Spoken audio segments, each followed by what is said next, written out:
When I was younger I had a very good relationship with my dad.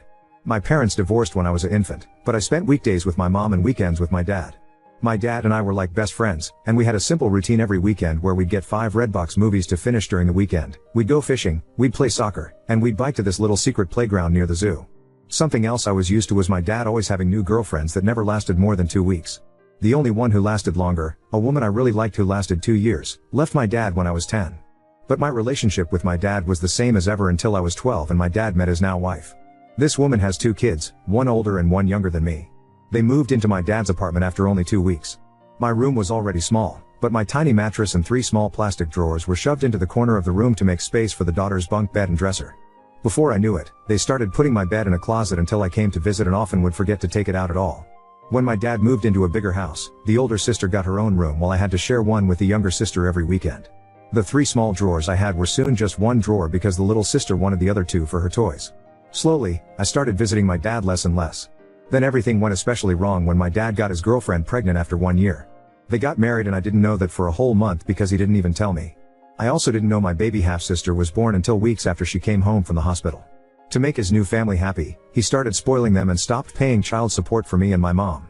His wife is a jobless gold digger, who only cooks and cleans and shops. Her older daughter is having her college paid for by my dad, and the younger daughter is the definition of a 10-year-old Sephora kid.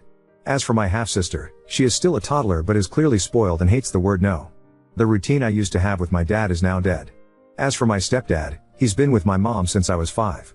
Apparently, though I don't remember it, I once called him dad and because of that my dad told me I shouldn't love the man like a dad because he's not really my father. Apparently, that's why I started acting like I hated my stepdad. I never knew why I felt that way about him since he'd never been anything but good to me, and in the last few years I've felt much closer to him. He feels like the dad that my birth father should try to be. Over time, my dad has started to treat me differently. He rants to me about his political beliefs and conspiracy theories about aliens and stuff. He also brags about his new business and his new family, and if I ever try to share anything with him he gets annoyed and shuts me up before continuing with his stories.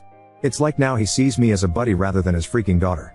Also, it was during these last few years that I learned the reason he and my mom divorced was not because they weren't right for each other but rather because my father cheated on my mom while visiting his family in Canada. I am now 15, and I have become a completely different person than the one my birth dad remembers. I no longer love the beach or soccer and I now love music and reading and writing. I have written and published 2 books since 2022, and am writing the 3rd in my series. My stepdad supports my dreams and loves me so much that he brags about me to friends and family and calls me his daughter. My stepdad has an actual daughter who I love like a real sister, though she lives up north with her boyfriend and I don't see her often. Still, though, I love them more than I love my birth dad and half-sister who I'm actually related to. My dad blames me for never calling, though because of how he's treated me lately I don't feel like I owe it to him. I also go months at a time without visiting him now because I no longer feel comfortable at that house. Especially since the bed I sleep on over there is literally considered as their guest bed. In my birth dad's house, I am a guest. Because of all of this, I resent my dad. I haven't told anyone about this so no one is calling me a jerk, but I'm wondering if I am because my dad is in love with his new family and I'm wondering if it's a bad thing I'm not happy for him. Am I the jerk? Update 1. Hello. So, I made a post a few months ago talking about how my dad has basically stopped treating me like his daughter now that he has a new family. Not much has happened since, but here's an update anyway. So, since I made the initial post, I've only visited my dad's house once and, safe to say, I truly am nothing more than an uncomfortable guest in that house. I should start off by saying that every time I spend a few months without going to his house, my dad tries to play all innocent and calls me on Fridays to ask when he should pick me up. I never answer because he always calls me when I'm in a class or busy with studying, so he'll call my mom. But because he never asks me in advance, I tend to have plans on weekends with my cousins, friends, or just to work on writing since I am still working on my 3rd book and it takes a lot of focus that I can't get in his house. Actually, I'm now just gonna call him Eric. He's honestly not been as much of a dad figure to me as my stepdad has. Anyway, it was my mom who had decided I would go over to his house. Despite the fact that Eric hasn't paid child support in over 2 years now and I hate going to his house, my mom says I should just visit from time to time to keep him from getting the court involved. She confuses me, sometimes saying that he's a deadbeat man, but also sometimes saying that he's my loving dad who deserves my respect. However, under the circumstances, I'm fairly certain that nothing would be any different since I never visit him and he doesn't pay child support anyway. In fact, once on Christmas, he bought a bunch of new gifts for his family and wrapped them up and everything, but weeks before Christmas when I was visiting, he drove to Walmart so his wife could do groceries and he handed me $200 and said, "Merry Christmas. Buy yourself something and the rest can be child support or whatever." I bought 2 books, but the rest of the money that was supposedly child support was nothing near to the amount he owed. I have told my mom I would be happier if he lost custody of me and my stepdad adopted me, but she thinks that's too extreme and says, he's still your dad. He deserves your respect and love. Now, about the weekend I visited him, from the minute Eric picked me up, all he talked about was his new family. He talked about the older sister and her boyfriend, the younger sister and the shopping she does, and my half-sister who can now talk a little bit. I stayed silent the whole ride until he asked me a question about my school, and when I answered his question he got frustrated and went into a conspiracy theory rant. I tuned him out for the rest of the drive after that. The rest of the weekend wasn't any better. The older sister did what she always does when I visit and locked herself in her room, only coming out when I left the house or when I was in the bathroom so she wouldn't have to talk to me. And the younger sister had a friend of hers over and her friend had her stuff tossed on my bed and was sitting on it because it's the bed she sleeps in when she has sleepovers. Eric's wife did a poor job of hiding how bothered she was by me visiting. More than once, she has been completely shocked I was visiting because Eric didn't tell her so she couldn't disagree. And also, most of the weekend consisted of Eric taking me and my half-sister to a playground so she could run around with her friends, and I sat on a bench to read but I didn't have much time to myself since Eric kept leaving and told me to keep an eye on my half-sister who is a wild and fussy kid. I am not a babysitter, and while I am good with kids, that does not mean I enjoy putting my own time aside to look after them when they're not my responsibility. I had to spend 2 days in either pure chaos or discomfort, and I had a talk with my mom about me not wanting to go over there anymore. She said that's fine and she won't force me to go anymore, but since she said that before, I don't believe her. I don't have anyone to really talk to about this, and this whole situation is stressing me out because I don't remember my dad ever being as happy as he is now, and I still sometimes feel like I should be happy for him. I don't know what to do, and any advice on anything I could do would be helpful. Everyone who's commented on my last post so far has said I'm not the jerk and that Eric isn't acting the way a dad should, but he still reaches out from time to time and says I'm his baby girl who he loves. Honestly, I almost cry whenever he says that because it reminds me of how we used to be. Am I overthinking all of this or overreacting? What should I do? Am I the jerk here because I'm not happy for my dad? You should tell your mom the more she forces you to go to your dad's the more it's going to ruin your relationship with her as she's not listening to what you want and how you feel. You should also tell her you no longer trust what she says as she has told you before that she will no longer force you into going but she does it anyway. If you can't talk to your mom, have a one-on-one chat with your stepdad and see if he can help when it comes to your mom. Update 2. Hello, everyone. It's only been a couple of days since my last post. Since then, I have taken the advice most of you have given me and I talked to my mom about how I don't want to keep being forced by her to visit Eric, my sperm donor, as most of you referred to him as. Long story short, I'm not 100% sure she won't continue to send me over to Eric's house, but she did wind up sending him long texts, chewing him out for not treating me right and telling him to step up and pay his child support. He didn't answer her though, so I followed some other advice and wrote him a long text myself that detailed how I felt about his treatment of me the last few years. The thing is, as soon as I sent that text, he called me to yell at me and called me spoiled and overdramatic. He said it's my fault we don't have a relationship since I never visit or talk to him anymore, and because I mentioned the unpaid child support, he said that I was only reaching out to him for money. I nearly cried during that phone call and wound up just hanging up on him. He sent some angry texts to my mother as well. But later that day, he left a voicemail on my phone saying, "Money is kind of tight for me right now. I'm completely broke. You know I love you, right?" The thing is that I know that's a lie because I'm always seeing my younger stepsister make TikTok videos showing off the Sephora and other expensive crap he buys her all the time. I think I'm done trying. And some of you suggested asking my stepdad for help. I wish I could, but when I asked my mom again if he could adopt me, she said something that absolutely crushed me. Apparently, my stepdad himself said he doesn't feel like he should adopt me. My stepdad is a very kind and sympathetic man, but he's also extremely unconfrontational and thinks it would be like a slap in the face to Eric if he adopted me. Also, because I noticed some confusion about this in the comments on my last update, the reason my parents divorced was because he cheated, but it wasn't with his current wife. My parents split up when I was still basically an infant, and Eric lived in Canada where he jumped from girlfriend to girlfriend there before he moved down here and continued to jump from girlfriend to girlfriend.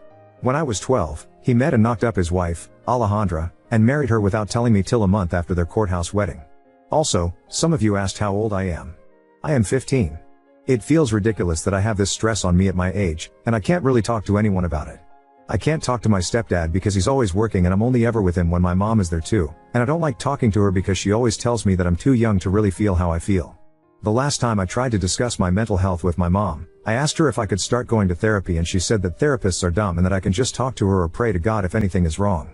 I'm not super religious, and talking to her about anything serious makes me deeply uncomfortable. It's not that I don't love her, since she is my mom after all, but she's pretty intense and intimidating. My dad has not reached out to me again since his voicemail. Frankly, I don't want to even think about him for a long while now. If he suddenly realizes how badly he screwed up with me and apologizes, then maybe I'll try to rebuild our relationship. As for my stepdad, he may not want to adopt me, but he still calls me his daughter, Never just his stepdaughter, and I truly feel loved by him. I love his parents like they're my own grandparents, and his whole family is so warm and loving. I might make another update if anything else happens, but for now I'm just going to focus on school and my books.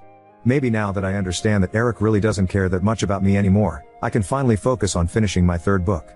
I dedicated my first book to him, and I honestly don't regret it. I dedicated that book to the dad he used to be.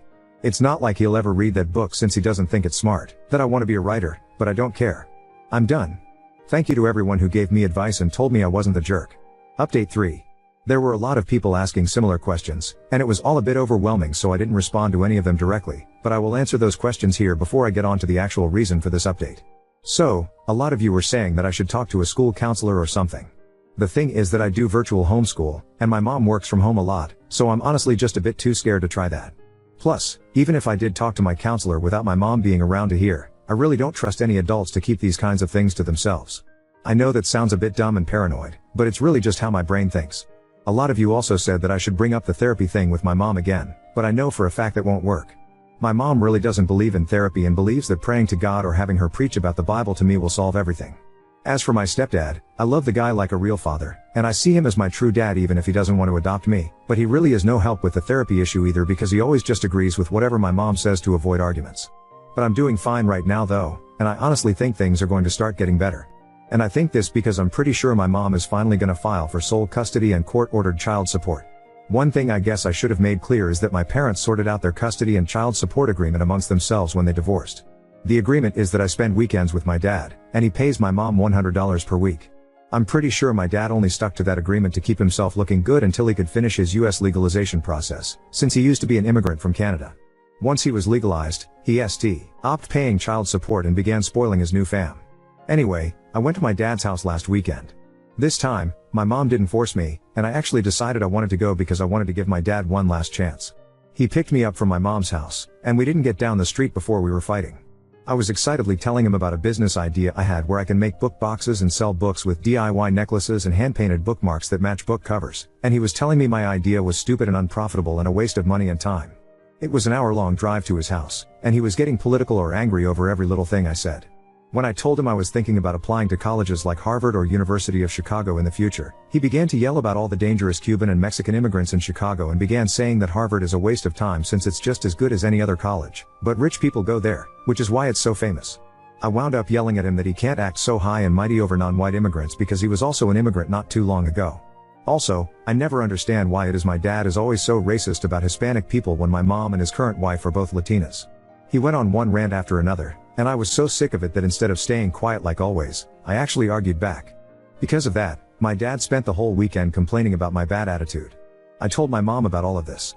I think the final nail in the coffin that finally pushed her to want sole custody was when I told her about a rant my dad went on about the difference between men and women. I wound up memorizing and writing down everything he said and texted it to my mom. I asked her not to talk to him about it, but she was pissed at him. Here are some of the things he said. 99% of women want to latch on to rich men. Nearly all women are greedy and oil. Men don't like successful and independent women because they're prideful and bossy. It's more important for a wife to respect her husband than it is for him to respect her. It is wrong for wives to make more than their husbands, and so much more. And then he smiled and said, "But you're the exception, pretty girl." There was so much more that happened just last weekend, like him saying some of my guy friends don't count as real men since some of them are gay, and trying to tell me my summer volunteering opportunity in DR is a bad idea since the people there are different, even though my mom's side of the family comes from there. I won't list every annoying thing he did, and I'm finally done. This was his last chance, and he blew it. I just want to say I'm pretty sure my mom is not sending me over anymore. She spent all morning looking for my birth certificate because she's wondering if she needs it for court. She wants to get me full-time, and if my dad paid child support. At the moment, he owes a lot of child support, and having him contribute financially would help me so much with preparing for college. Also, I did not mention the names of my books in the other posts. I didn't share them because I didn't want a bunch of internet strangers seeing my social media tags at the back of the book, but I will share the titles with anyone who DMs me. I will probably make another update if anything else happens. Hopefully, my next update will be after we've gone to court. You are not the jerk. Divorces and parenting are complicated. Your bio dad sounds like a real jerk. He is utterly and completely failing you. I understand why your mom and your stepdad are trying to help you have a relationship with your bio dad. It's one of the things parents are encouraged to do in divorces, because most of the time it's better for the kids. And if your parents had a court order that gave your bio dad visitation on the weekends, then she could be in trouble if you didn't go to your dad's. For your stepdad, He can't adopt you unless your bio dad's parental rights are terminated by a court. And if bio dad fights it, it would be a mess. SD's reluctance to pursue the kind of court battle while you are still legally a minor, actually makes sense and, I would strongly bet, has nothing to do with his feelings for you. He shows his love for you and your place in his heart every day. You don't need him to adopt you for him to be your father. He already is. Please don't let his concerns about the legal mess trying to adopt you would be make you think he loves you any less. I'm glad your mom is going to go for both full custody and child support. Your bio asshole needs to be held accountable. I'm so sorry for you that you lost your bio dad. He may still be alive, but the father he was is dead. But you did nothing to cause it. He's just putting all his energy into the woman who, I'll say, meets his physical needs and leave it at that. It's an unfortunately common problem. Now on to second story.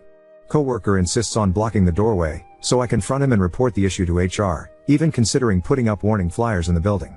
There's this guy, 50s?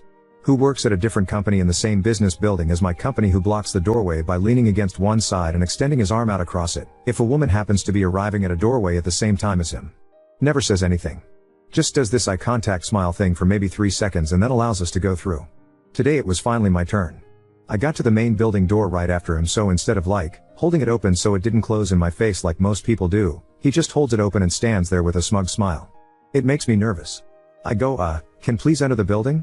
I need to clock in, and he does this whole wow, geez, fine, sorry before stepping aside, still holding the door open for me, so I said stop doing, gee that, we all hate it, and just went in. As soon as I turned the corner from the lobby I half ran to the stairwell so I wouldn't have to share the elevator with him. I don't even know what firm he works for. According to my closest coworker, HR won't do anything because he's not an employee. Lil update. A male colleague helped us figure out which company he works for by following him up the elevator coming back from lunch. It's a law office on a higher floor. Another coworker took one of your suggestions and wrote an email to the building's management office.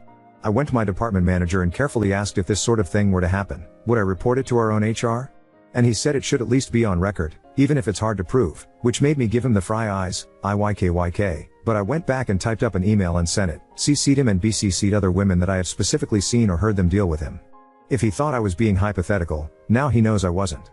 The colleague who followed him to the law office joked that we should hand draw flyers of him to warn people and put them in the elevators. Oop, this is a good idea. I don't know why this didn't occur to anyone. Maybe because it's not certain sure we have the right to do that? It's a law firm and I work in a call center. Should we do an email first? Or maybe a few of us just storm their office. Lol update 1.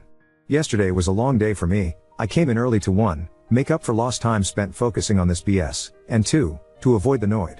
Although someone ran into him in the afternoon and went straight to our manager and said he's still doing it, so as far as yesterday, not much has changed. It's only been a day. Who does he look like? I got this question more than once, so I asked around what celebrity did we think he most resembles, and we all agreed he looks like the jump to conclusions guy from the movie Office Space. It's fucking true. Except he's a lot taller, over 6 feet, at least.